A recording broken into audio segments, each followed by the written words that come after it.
Hello everyone. So today we are going to start with chapter 10, the last chapter for this semester, Information Communication Technology, the new direction of progress. So first is the can you tell question. Which devices do we use directly or indirectly for collecting, sharing, processing and communicating information? So you are familiar with the term information communication technology. You are familiar with the technology that is which we are having nowadays for communication. So you know the answer is about computer system, modems, the different modems which are available, different routers, telephone line, etc. These are used as devices for sharing, processing and communicating information. The term information communication technology includes communication devices and the use of those devices as well as the services provided with their help. The store of information generated due to advances in science and technology is increasing at a tremendous rate. So you know that the advances in science and technology is increasing at a tremendous rate. It is continuously changing. Okay, so as it is continuously changing, it is essential to spread the new knowledge and store the old knowledge. Okay, if we ignore this explosion in information, the knowledge that we have will become outdated. So we have to update ourselves, not only the instruments, the tools which we are having, but ourselves. We have to update ourselves so that we know we are having the knowledge of advanced science and technology. Now the next is think about it question. How is information communication technology important for dealing with explosion of information? Now the answer is the ICT, that is information communication technology, ensures that the knowledge provided by science and technology is properly stored and that it does not become outdated. Okay, the answer is, I repeat, the ICT ensures that the knowledge provided by the science and technology is properly stored and that it does not become outdated. That is the answer for that question. Now the next topic, devices used in information communication technology. Different devices are used for producing information, for communicating, classifying, saving and storing information, managing information, etc. For example, telephone is used for sharing information by conversing with someone. That means we are having different devices. We use different devices in the field of information communication technology to communicate, to classify, to save, to store the information which is available from science and technology. Now there is a complete the table question. It has been deleted according to the board, but if it has been given in your schools, you may write it. Okay, I am showing you the completed box. The following table has names of some ICT devices. Complete the table based on the questions asked. Okay, name of the device. The first one is computer or laptop. What is it used for? For storing, processing and analyzing information. Where is it used? It is used in houses, offices and other organizations. Benefits from its use: data and information transfer. Mobile, making voice calls, video calls, sending messages. You are familiar with this. Where is it used? It is used to communicate between different people all over the world. Benefits from its use: ease in communication and transfer of information. Ease in communication means communication becomes easier and transfer of information becomes easier. Next is radio. What is it used for? It is used for listening to audio programs, news, etc. Where is it used? It is used in various houses and also in remote areas. In remote areas they make use of radio. They get many information from radio, especially the information about weather.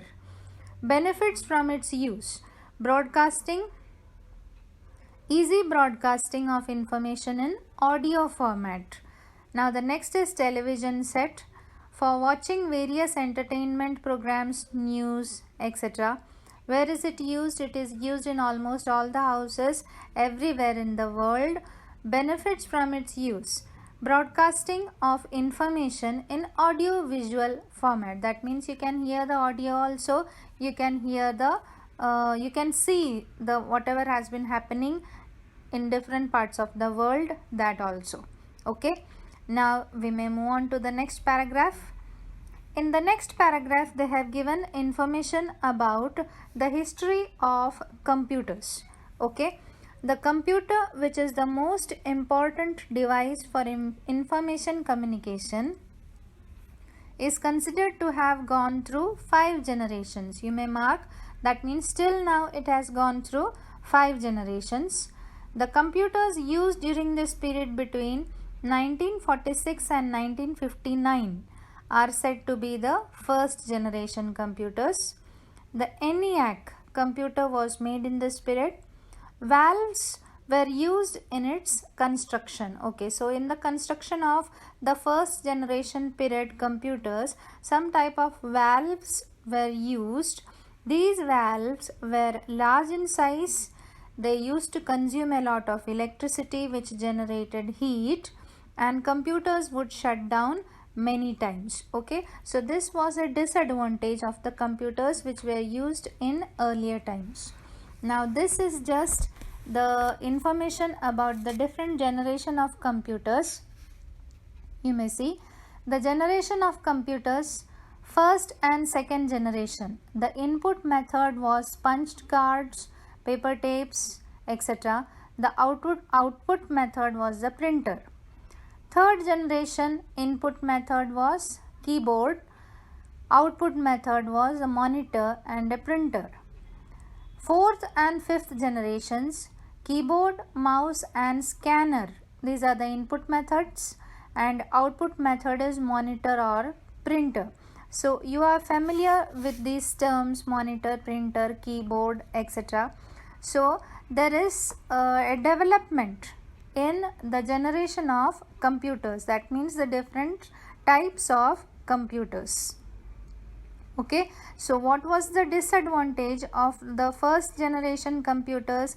They used to consume more amount of electricity and they used to get heated and would shut down many times. Okay, so this was one of the disadvantages. Okay, one more disadvantages was that the earlier bulky and less efficient devices of the computers. Okay, they were bulky, they were bigger.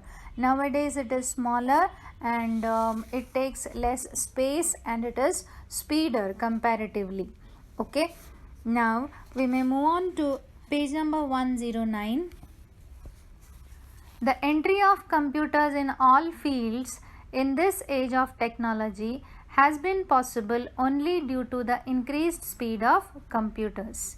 In which fields of work do we see computers being used? In almost all fields nowadays the computers are used. Now the next is, can you tell question, how does a computer work? The answer is in the box which have been given below, the working of a computer. Basically there are 4 different stages of the computer. The first one is data input. Okay, so there is an input unit through which the information or the data is entered into the computer. Okay, so what are the different devices which are used for this purpose? It could be a keyboard, it could be a mouse, okay, or a scanner or a camera. Okay, it could provide input. The second is processing of data. So every computer has a processing unit which is one of the very important parts of the computer. Okay, it consists of three parts. You may see in the diagram: memory unit, control unit, and ALU unit. Okay, so it is a processing part, that is the calculations which have to be done. It is done by the help of CPU, that is control processing unit. Okay, and what is ALU? It is arithmetic logic unit, which is the part of control processing unit that performs arithmetic and logic operations. Okay, so it carries out the logic operations. That means in normal words, in common words, the calculations which have to be done, that is done in the processor. The third one is getting the output. So we are having an output unit. The result or the solution or the answer is eventually sent to the output unit. Generally, a screen or monitor or a printer is used as an output unit. Okay, and the next stage is storing the data. Okay, so whatever data is which we have introduced into the computer, it could be stored in it also. Now the next is important components of a computer. Memory is the place for storing data obtained from the input and also the generated solution or answer by the computer. Okay, so there are two types of memory: internal memory and external memory. The internal memory is of two types: RAM and ROM. You might be familiar with these words. RAM means random access memory. This is created from electronic components, that means which we put into the computer, which we feed into the computer, that is random access memory. This data can be read, that is READ, read, as well as, and is called as RAM. Okay, it is a volatile type of memory. That means it remains in the computer as long as you don't you save it. If you don't save it and the electric supply is cut off, then it is deleted from the computers. You might have experienced this. You might be typing something, you didn't save it, and if the electric supply is cut off, then whatever you had typed, whatever the input you had given, it would all get deleted. Okay, so it is, that is random access memory.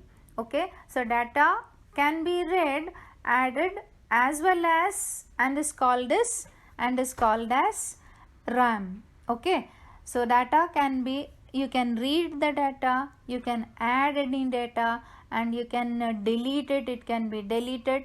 Okay, now the next one is ROM, that is read only memory. The information stored here can only be read. You can only read it, you cannot do anything on in that particular part which have been provided to you.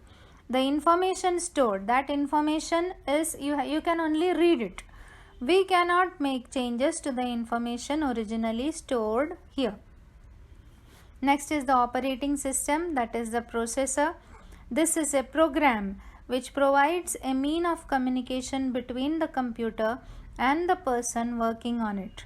It is called the DOS, that is disk operating system.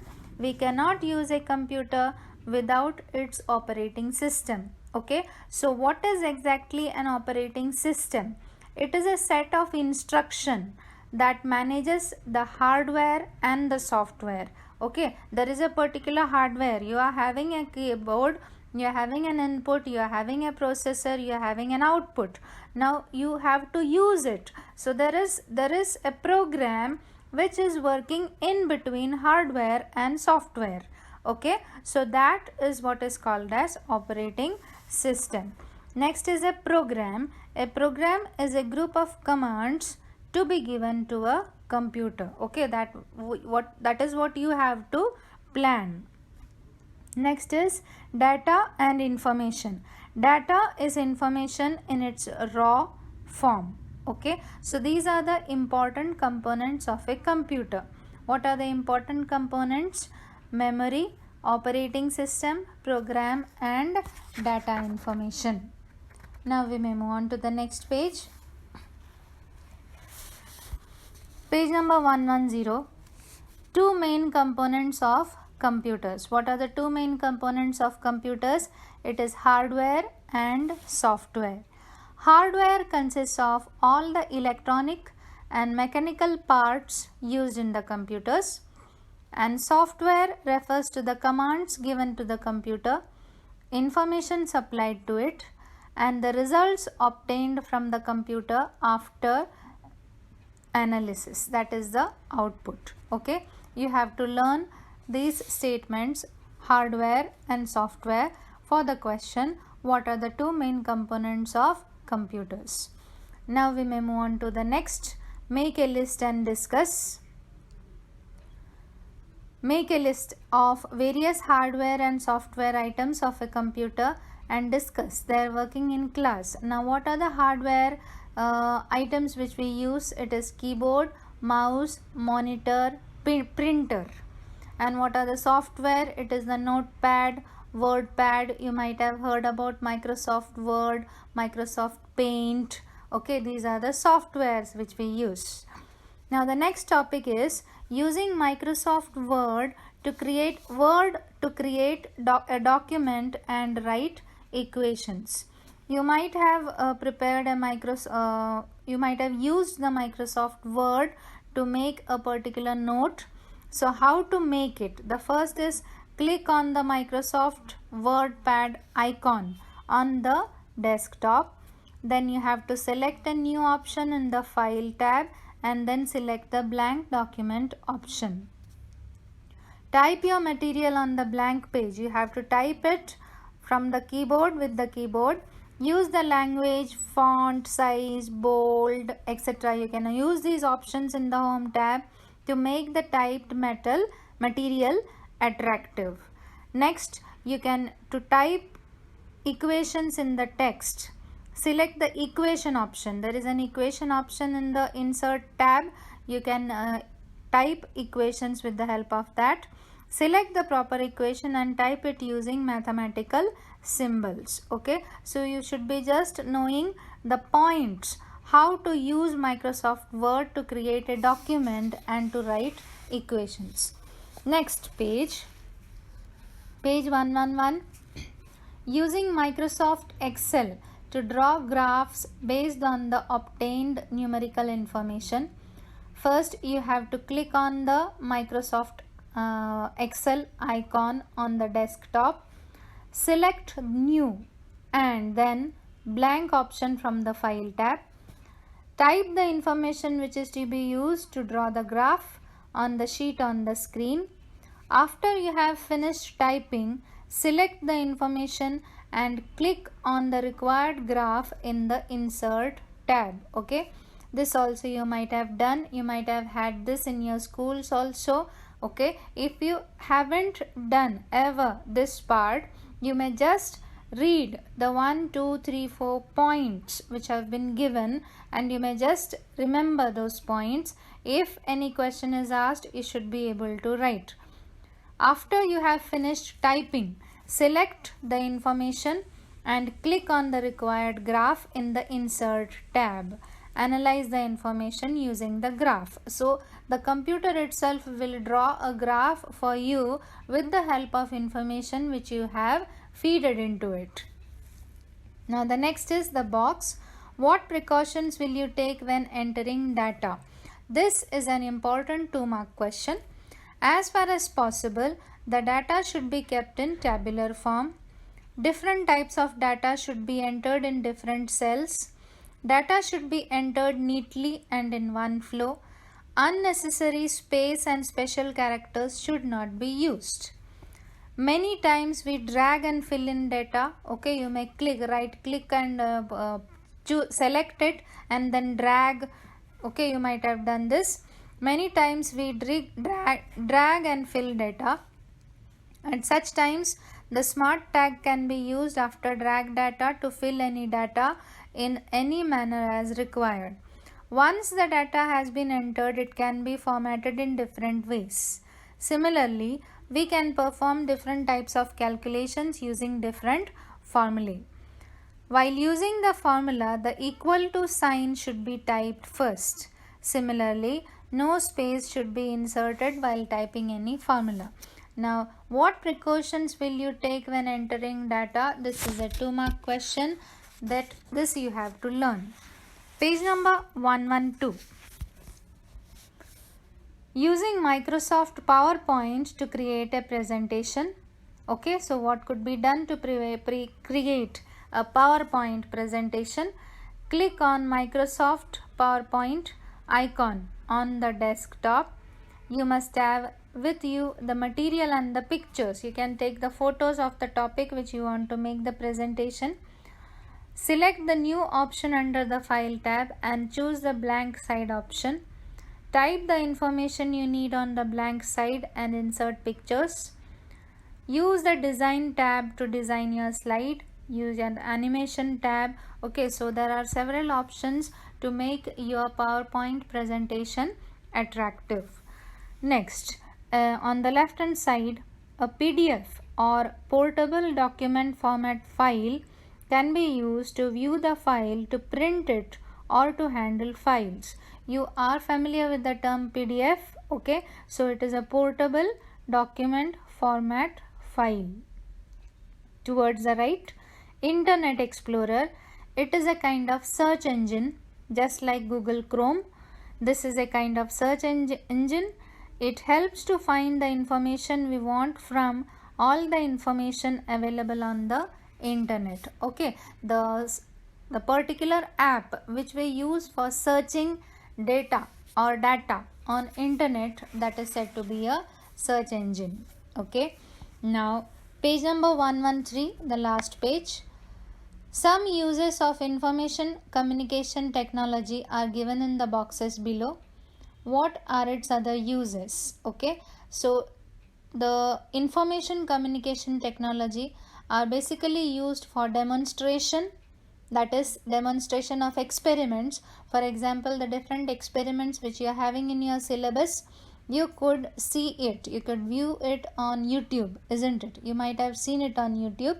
So by using simulation and animation, the different parts of the body, for example functioning of the nervous system, it can be demonstrated to the students. Next is prediction. Predictions can be made after compiling and processing information.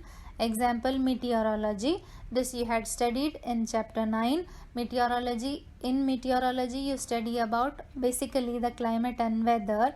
So that could be predicted with the help of computer systems. Collecting scientific information. Internet, emails, news groups, blogs, chat rooms, Wikipedia, video conferencing, etc. These are possible with the help of computers, that is information communication technology. Besides this, it could be used in the field of education nowadays, just like we are using nowadays. It is to make online videos, online notes, etc. And in the research world, it could be made available to the scientists all over the world. The research work which is done, it could be made available to the scientists all over the world. Okay, so these are the things which are possible with the help of information communication technology nowadays. Now the next box, opportunities in the computer field. In the software field, you are familiar with the software field. There are different work such as application program development, software package development, operating systems, utility development, special purpose scientific applications. These are the different fields, opportunities which are available in the software field. Now what is available in the hardware field? Basically it is the repair and maintenance. Okay, repair, designing, repair and maintenance. Today there are several companies in our country too which make computers. They sell computers that they have themselves made. Others sell computers brought from outside as well as repair them and take maintenance contracts to keep computers in big companies working efficiently without a break. So you can take orders. Plenty of jobs are available here. There are job opportunities in hardware designing, hardware production, hardware assembly. Okay, sometimes you don't take the complete set of the same company. At times, what do? You take the keyboard of Eyeball, the monitor of Dell. Okay, so the parts you can take of different companies. That is the meaning of hardware assembly and testing, hardware maintenance, servicing and repairs, etc. Next is training. So you can teach, if the software which is newly available, you can teach it to the people who are using it. The training of new entrants for various jobs is a vast field. It is very important to have dedicated teachers who are competent in the field of computers. Okay. Next, marketing. There are many establishments which make and sell computers and related accessories. So marketing is the another opportunity. So these are the different opportunities. You have to learn the different opportunities which are available in the computer field. Now the last is institutes at work. This part also has been deleted, but if it is taught in your schools, you may go through it. CDAC, the well-known Center for Development of Advanced Computing, situated in Pune, is the leading institute in India which conducts research in the field of computers. The first Indian supercomputer, that is the Param computer, was made in this institute. That you may mark. It could be an objective question. Valuable guidance for making this computer was received from the senior scientist Vijay Bhatkar. Param means supreme. This computer can perform 1 billion calculations per second. It is used in many fields like space research, movements in the interior of the earth, research in oil deposits, medicine, meteorology engineering, military, etc. CDAC has also participated in developing the ISC2 code for writing different language scripts. You may mark that also, even that is an objective. Okay, so we have finished with the chapter. The questions from the exercise of this chapter are very frequently asked. Okay, so they are important, especially the fill in the blanks and the answer the following questions. Okay, so we have finished with the portion for this term. Thank you.